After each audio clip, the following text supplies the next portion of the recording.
Okay. It's been a while since I've been out of town.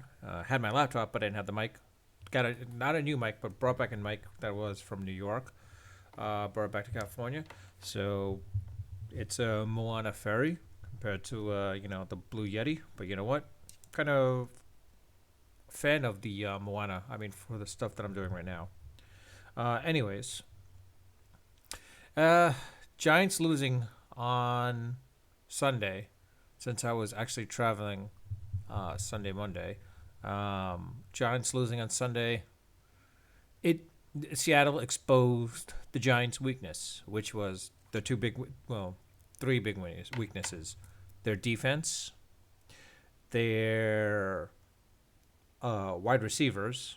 They've got no wide receivers, of course, and of course, the more bigger part, the QB. But DJ did pretty decent enough. I mean, decent, not great, but it was decent.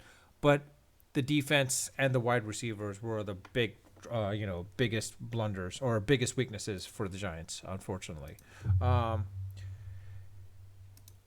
Dable, Dable could, potentially figure out what to do with them, basically, because he understands the dynamics of the game and the players themselves, and knows how to work with them and go work with what he has.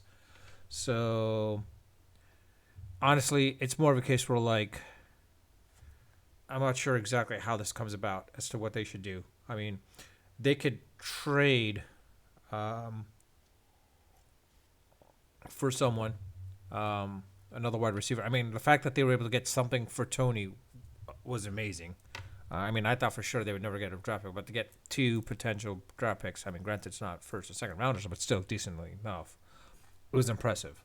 Um, but like I said, it's one of those things where it is what it is. I hate to say that phrase, but it is what it is. But anyways, quite honestly, the Giants, if they reduce their mistakes, because like I know it seems like they know their weaknesses. If they can work on their strengths and reduce the amount of mistakes because of their weaknesses, they can make the playoffs. Quite honestly, whoops, I'm gonna have to do this very quickly. Anyways, yes. As far as the Jets is concerned, I'm not a huge Jets fan, as I said, but like to be honest, it was a given that they were gonna like lose to New England, specifically with Zach Wilson. Come on, Zach Wilson as your quarterback. That's a big mistake. Now the real question is like Geno Smith. I mean, where was he with the Jets? Where was he when he was playing with the Giants? Unknown. Is it because of the fact that Pete Carroll recognized his strengths? I have a feeling if Geno Smith was with the Giants, with Daboll, basically, Daboll, um, actually, I never really bothered to learn how to pronounce his name. I should learn. Um, but Daboll, maybe Daboll would have like used Geno Smith in a different way as well too, like Pete Carroll did. I mean, I think he would have been a case where like he probably has a little bit better tool sets than Daniel Jones. Maybe I don't know, but it seems like he does in this situation. But then again, of course, Geno Smith has some of weapons there, whereas the Giants don't with Daniel Jones. I mean, Daniel Jones doesn't have the weapons that he actually has Saquon Barkley, but still, um, he still needs that wide receiving corps. Anyways, outside of that,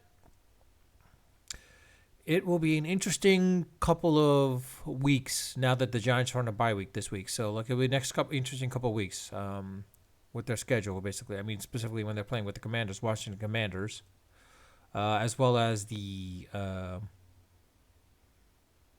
Well, first let's see how they deal with the Commanders. I mean, if they play the Eagles and they hold off well with the Eagles, I'll be impressed as well too. Anyways, signing up for now, unedited, unfiltered, unrehearsed, of course.